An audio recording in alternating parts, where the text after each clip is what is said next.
Mobile games went through a lot of eras ever since the invention of the first iPhone. And throughout the years, many believed that the golden era was undoubtedly the best era. Before bad monetization, before annoying ads, before infuriating energy bars, there was the golden age of mobile gaming. New possibilities to be discovered, new ideas to try, and more. It was basically like the Wild West for up-and-coming developers to try and cash in on a brand new market.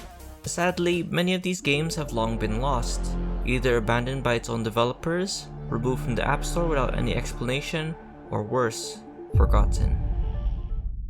However, there was one game series that stood the test of time, with both the game and its sequel still being up in the App Store since 2009.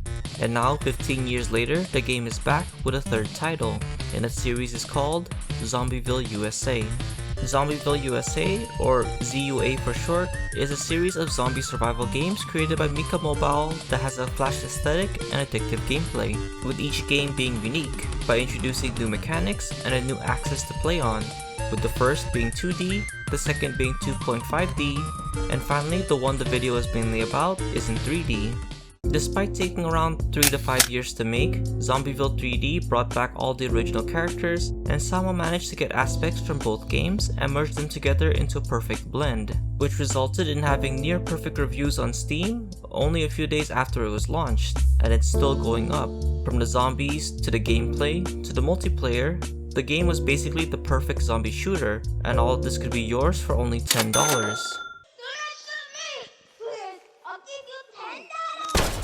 But I'm getting ahead of myself. To truly understand how far the game has come, we'll first need to start from the very beginning. Also, to make sure I got all the details right, I actually got in touch with the developers and got some cool info about the game's history, which I hope you'll enjoy. Without further ado, cue the cool flashback transition. The year was 2009. Two people, Noah and Kelly, got together to create a studio called Mika Mobile. They were both artists and gamers in their own rights, and they were also a couple. Together, they made their first game, which would be none other than the first Zombieville USA. It was a simple side-scrolling zombie shooter, which was greatly inspired by the early arcade games of the time, but with a more artistic style. This same style would be a reoccurring theme for all future Mika Mobile games. Personally, it reminds me of early Flash games, which were very popular at the time, not that I would know. Growing up, I couldn't even afford a laptop, so I had to settle with a cheap phone. But hey, at least I could still watch some SMFM videos with it. The first game was simple. Since it was made for a small phone in mind, there were only 3 buttons, 1 for moving and 2 for weapons. You start off with a pistol and a bat, and your main objective is to get to the end of a level, shooting or batting away any zombies in your way. There's only 3 zombie types: the common green zombie, the fast white zombies, and the tanky dark zombies. You can also tap to enter houses to get random loot, or hop into randomly generated vehicles to mow down all zombies and instantly get to the end of a level. For every zombie you kill, you get cash, which you can then spend at the upgrade station to get new weapons or upgrades to further your chance at survival. And if you die, you can choose to either start from the beginning or at a certain wave. Do note that you won't be getting most of your weapons back, so sometimes it's better off to start at the beginning. Additionally, there are 7 characters you can play as, each with different perks, meaning they each have a skill or attribute that can help them survive in different ways, like my good friend Tomo, who likes to use 4-man because he has an explosive buff. All in all, these features made the game infinitely replayable. With being able to use different combinations, it encourages players to keep on playing. It's even gotten to a point where there's a small niche in speedrunning, which a certain cat person holds the world record to. Anyway, the first Zombieville was an instant success, gaining great reviews and slowly building up a new fanbase for Mika Mobile. They would then go on to create a few other games, like the Battle Heart series, which was more of Kelly's handiwork as it's her art style, which resembles more of a chibi anime. But soon it was time to get back to their roots, and by 2011, Mika would release Zombieville USA 2. While the first game only took a few weeks, the second took 8 whole months. But boy was it worth the wait. Zombieville USA 2 took the foundations of the original and cranked it up to 1000, by introducing a Y-axis to allow more movement, which also opened up some new gameplay mechanics. It still follows the same beats as the previous game, except this time it's more about survival. Instead of walking to the end of a map, you're forced to survive long enough for the rescue helicopter to arrive, with a timer on top telling you how much longer until then. Since there's no end level or upgrade station to get to, all ammo is scattered throughout the map, and instead you get to choose what weapons to bring. And because you're stuck in a level with no safe room, you'll have to choose carefully. Speaking of which, the game is separated into missions, with there being 10 different stages to complete, along with an endless mode at the end. And instead of one level, there's 3 different stages: the neighborhood, the town, and the mall. But by far, the 2 best features that made this game, in my opinion, better than the original was the customization and the introduction of multiplayer. Starting with customization, instead of a character having a single perk and 2 weapon slots, you're given 3 weapon slots and the option of using 3 perks. Characters no longer have perks built in and everything is interchangeable. Plus, there's 21 different characters to choose from, and of course I'll still choose the ninja because of the fit. There's also some backstory for each one, so if you're a lorehead, you're sure to like this new addition. And with there being new weapons and a lot of different perks to choose from, the possibilities were endless. Don't like having to find ammo all the time? Try using all melee weapons with perks that restore health. Do you want to play as a drunk Scottish Cyclops? Get all 3 explosive perks and let your inner demo man out.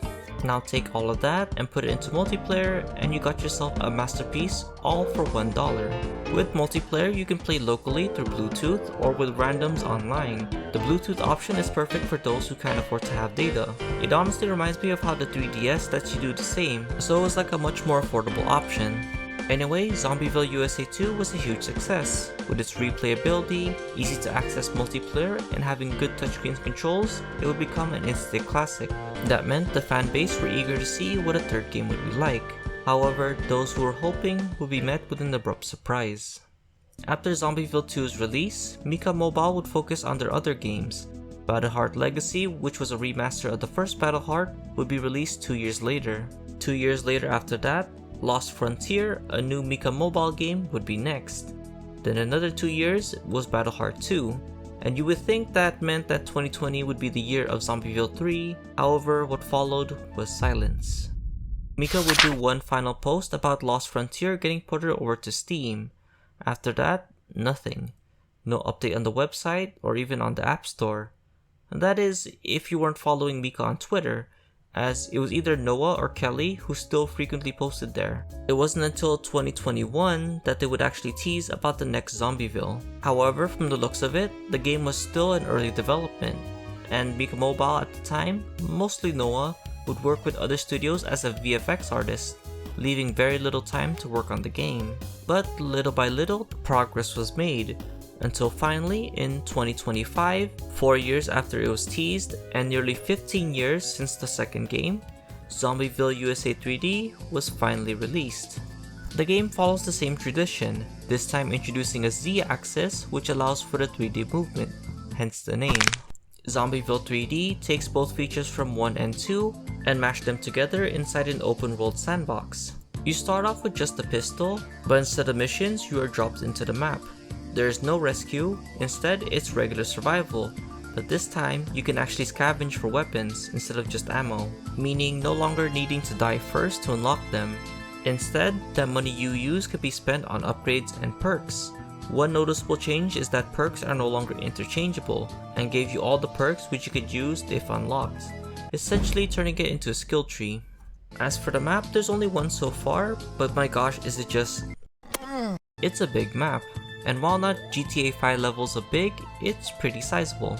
And thanks to a redditor named Nekomato, we actually get to see a rough estimate of how big it is. From here you can see there's regular districts, and fittingly enough, the whole town has graveyards surrounding it. With such a big map, it holds a lot of Easter eggs, and also Z-coins, or Zoins if you will. Z-coins are basically character tokens, as you only need one to unlock any character, so you can insta-pick your favorite. One downside however, or actually it's more of a nitpick than anything, is that the majority of the characters are the same. No redesigns or updated visuals, but they did replace the barrel guy and swimmer with a cowboy and pirate lady, which is a nod from the previous games, which I like.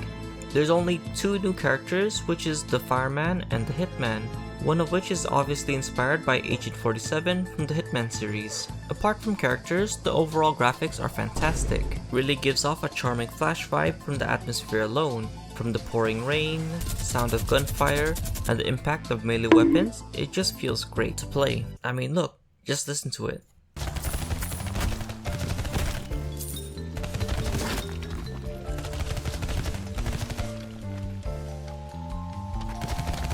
Also, a small detail I like is that swinging a weapon actually causes the character to make a face, unlike the first games where they had no emotion, although it was kinda funny. Speaking of weapons, the game has a lot more variety this time around. There's a bunch of weapons to find, both new and old. There's one in particular that's interesting called the Mage Blade, which kinda looks like the Mage Blade from Sortigo. If that's the case, that's a cool reference. Speaking of which, if that game sounds familiar, I did do a video about it a while back. You should go check it out if you're interested. Along with each weapon, there's a new thing called mods. Every weapon you find in crates has a chance to get a random mod, which can range from having small knockback to being able to revive you once from death. Unfortunately, there's no new zombie type. However, there is a new aspect for zombies, which is cursed zombies. A cursed zombie will glow purple and have more health and speed, which can be hard to deal with if you're unprepared. Now finally, onto the main event, the multiplayer. Instead of just 2 in the last game, you can now play with up to 4 friends. And it looks fun to play. Not that I got to play it. I actually tried to play the demo, but because my laptop runs on a literal potato, this happened.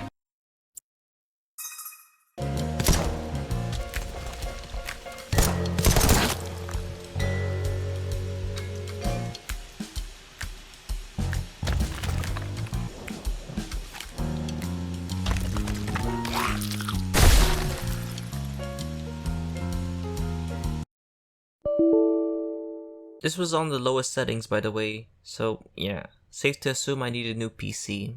Anyway, the game was a massive success, with many reviews praising its gameplay, and honestly, it's well deserved. For $10, this is a must-have, especially if you're one of the fortunate few to own a Steam Deck, as it's the perfect game to have on the go. In fact, when the demo first dropped, about a month before its launch, the game received over 3,000 players in a few days. It's a testament to how Mika Mobile's philosophy of making a game worth the price paid off in the end.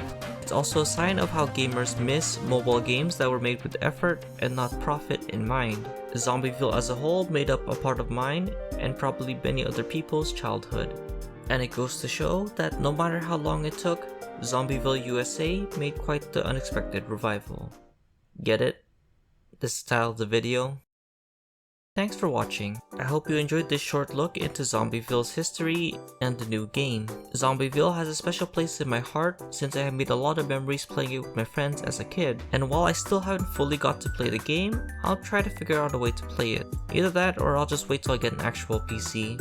As for Mika Mobile, they're still making games, with Noah considered the possibility of an RPG game inspired by the Fire Emblem series. As always, remember to like and subscribe so that I can get noticed by the YouTube algorithm. Also, special thanks to my new channel members. And another big thanks to Taxco for being our newest cat enthusiast. Thanks for the support, and nice profile pic. That kinda reminds me of Electro Wizard from Clash Royale. If you really want to support the channel, please consider becoming a member, so that I can keep making videos like this one, and hopefully make them even better. And as always, I'll see you guys in the next one. Take care.